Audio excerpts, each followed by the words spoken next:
Baik, ketemu lagi. Nah, kali ini kita pembelajarannya dengan memahami salah satu materi pembelajaran kelas 9 yaitu teks cerpen. Ketemu lagi dengan Ibu Mai dalam pembelajaran bahasa Indonesia di kelas 9. Tujuan pembelajaran bisa kamu lihat di sini, yaitu kamu sebagai siswa dapat mengidentifikasi unsur pembangun karya sastra.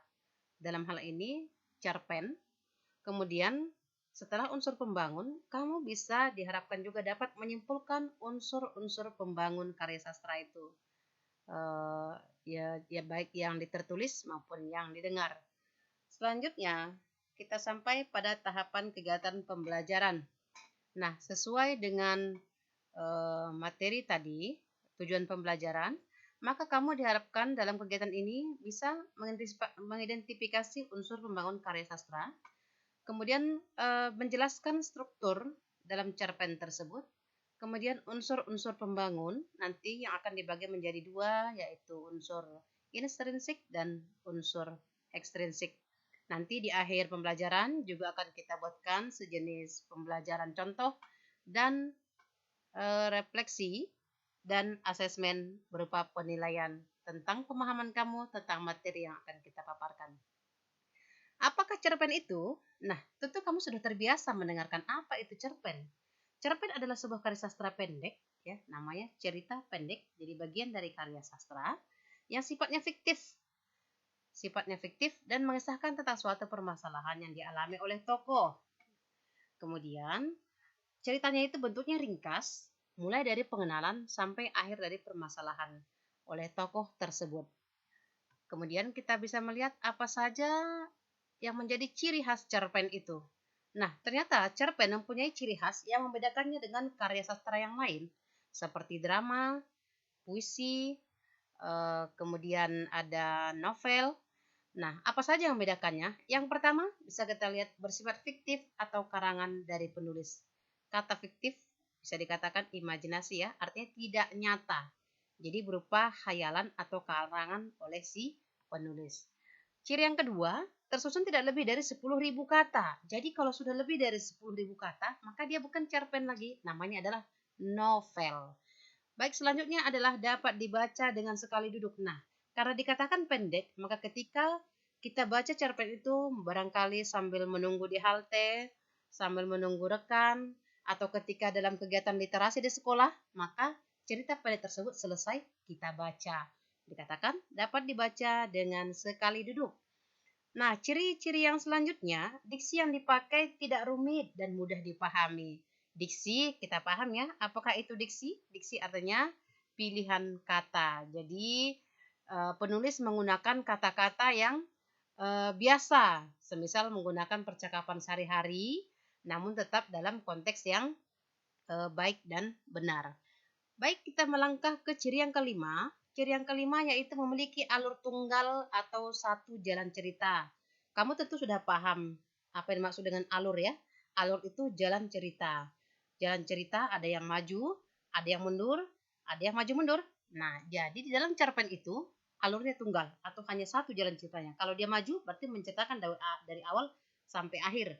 Kalau dia menceritakan alurnya mundur, maka juga selamanya atau tidak bolak-balik, tetap dia alurnya mundur. Ciri berikutnya biasanya ditulis berdasarkan peristiwa dalam kehidupan. Jadi walaupun dia imajinatif atau karangan, jadi dia biasanya menceritakan cerpen tersebut mengisahkan tentang peristiwa-peristiwa kehidupan yang dialami oleh manusia dalam kehidupan sehari-hari. Nah, yang terakhir memiliki pesan moral yang terkandung di dalamnya. Pesan moral ini nanti masuk ke dalam struktur yaitu bagian akhir ya. Koda. Pesan moral ini biasanya tersemat di dalam amanat atau nilai-nilai yang terkandung, bisa tersirat maupun tersurat. Baik, kita lanjut ke materi berikutnya, yaitu unsur-unsur pembangun cerpen. Apa saja pembangunnya?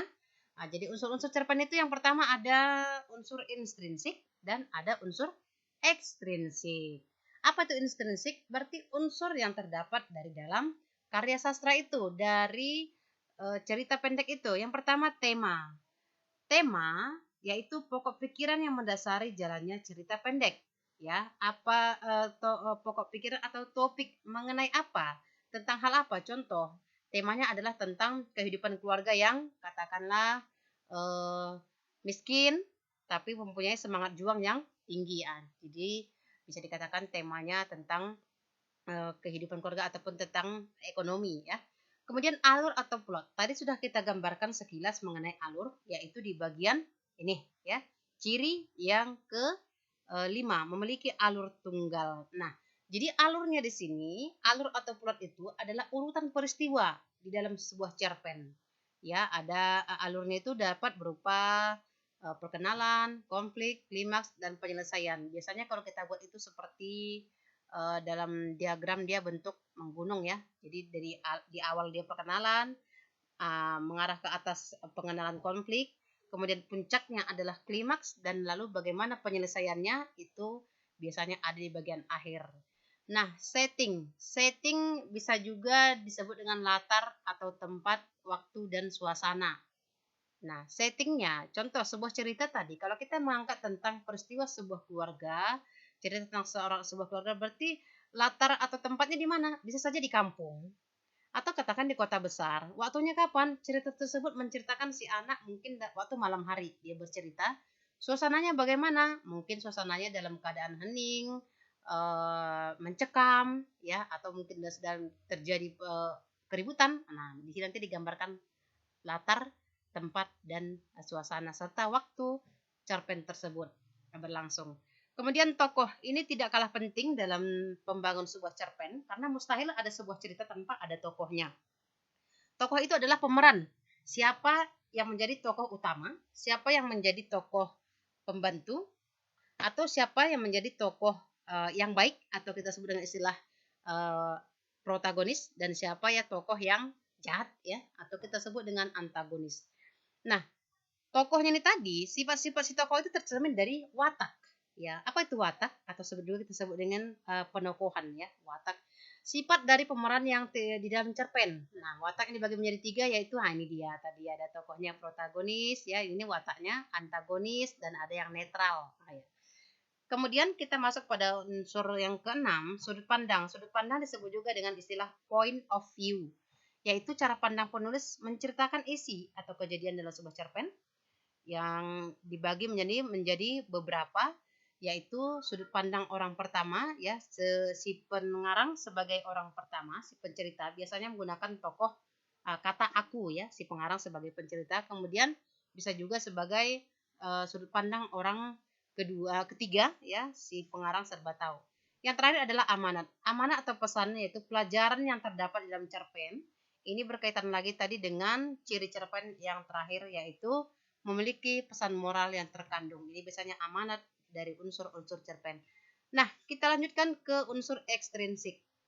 Unsur ekstrinsik yaitu unsur-unsur yang di luar karya itu, di luar cerpen itu.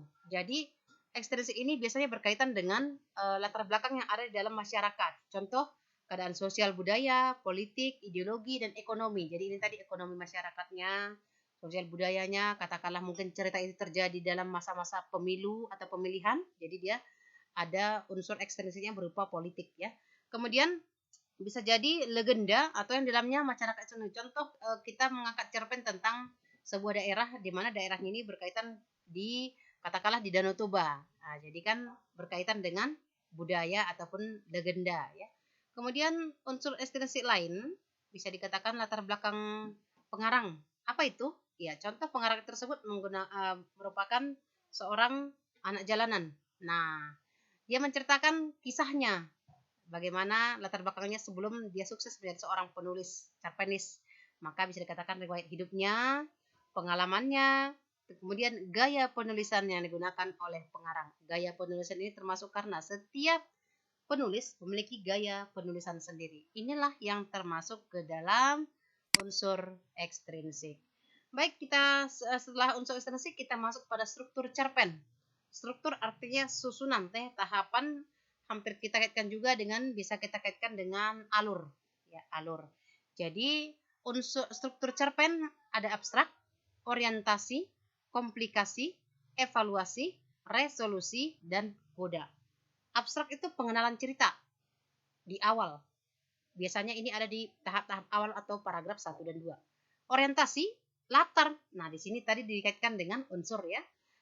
Orientasi menceritakan tentang latar waktu, tempat, suasana, bagaimana si tokoh dan hal-hal yang berkaitan dengan cerita tersebut. Kemudian ada komplikasi, yaitu ada pemaparan atau masalah yang dihadapi oleh si tokoh. Nah, di sini akan terlihat komplikasi bagian dari masalah apa sebenarnya yang diangkat dalam cerita tersebut. Selanjutnya, evaluasi.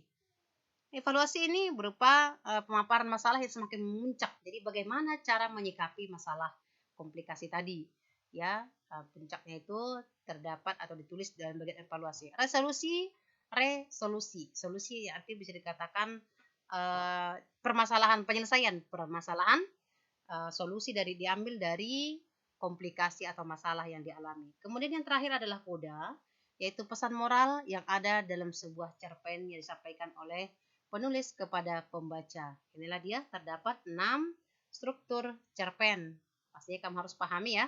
Bisa kamu bedakan yang mana itu unsur-unsur cerpen, kemudian yang mana intrinsik dan ekstrinsiknya, kemudian apa saja yang termasuk dalam struktur cerpen. Nanti akan ada di evaluasi atau penilaian. Baik, sekarang kita masuk pada ciri kebahasaan. Ciri kebahasaan cerpen itu pastinya ada tokohnya, ya bisa dikatakan tokoh tunggal atau tokoh pengganti atau tokoh protagonis dan antagonis. Kemudian ada kata ganti, kita sebut dengan istilah bahasa ini namanya pronomina. Kemudian menggunakan penggambaran waktu lampau. Ini masuk ke dalam keterangan kata ini ya, keterangannya sesuai dengan unsurnya tadi juga, latar itu. Kemudian menggunakan kata-kata yang menggambarkan setting cerita. Jadi ada kata-kata khusus yang menggambarkan, melukiskan tempat, waktu, dan suasana cerita tersebut. Kemudian ada kata-kata untuk deskripsi tokoh. Jadi ini menggambarkan watak dari si tokoh tersebut. Bagaimana ciri fisiknya, kepribadiannya, cara dia berbahasa. Kemudian terdapat kata-kata yang menuliskan tentang peristiwa yang dialami pelaku. Dan terakhir terdapat sudut pandang dan penulis cerita. Jadi ini dia termasuk dalam ciri kebahasaan teks cerpen. Nah, kita coba masuk kepada cara contoh cerpen, yaitu di sini kita lihat ada contoh cerpen yang pertama judulnya yaitu Perempuan Keempat. Kebetulan pengarangnya adalah saya sendiri. Kemudian kita lihat, perhatikan, kita ambil sekilas dari cerita ini. Kita kutip ya. Diawali dengan orientasinya, diawali dengan pokoknya aku mau anak laki-laki. Ini perempuan lagi. Nah, jadi di sini ada kutipan percakapan yang menjadi orientasi ya, pengantar dari cerita tersebut. Jadi dari sini sudah kita bisa lihat kira-kira masalahnya apa, sudah terlihat walaupun belum sampai kepada komplikasi. Jadi di sini ada kata suamiku berteriak begitu melihat bidan melahirkan anak kami yang baru lahir. Suamiku. Jadi ku di sini langsung kita bisa lihat bahwa saya sudut pandangnya adalah di situ pengarang atau saya sendiri, pengarang ini menjadi menggunakan sudut pandang orang pertama. Karena ada kataku di situ. Nah, kita lihat di paragraf berikutnya. Aku tidak bisa berkata apa-apa. Rasa sakit sebelum dan sesudah persalinan merupakan kram. Ini menceritakan bagaimana latar tempatnya ya. Jadi kok dikatakan di sini kita lihat mulut mataku panas dan sesak napas semburu air mataku masahi bantal. Jadi ada kata-kata kunci tertentu. Kita sudah masuk ke dalam ciri kebahasaan ini yang menunjukkan latar, mendeskripsikan bagaimana posisi si pengarang atau si penulis. Nah, kemudian ada tokoh. Di sini kita lihat pokoknya aku. Berarti di sini dia ada kata suami. Berarti yang bercerita ini adalah si istri. Nah, berarti dia sudah menjadi tokohnya. Bisa kita lihat ada aku ini sebagai si istri, suaminya, kemudian ada anak yang lahir. Namanya siapa? Romaito Khairun Nisa. Nah, di sini bisa juga kita lihat, kita kaji juga di paragraf berikutnya, bisa kita lihat ini dia, secara mana dalam bahasa Batak Toba. Nah, bahasa Batak Toba ini sudah berkaitan dengan unsur ekstrinsik. Batak Toba, ro diartikan dengan hadir ya, lengkap di sini. Kemudian ada lagi nanti di sini kutipan-kutipan yang berkaitan dengan latar budaya. Contoh di sini 3 falsafah hidup masyarakat Batak.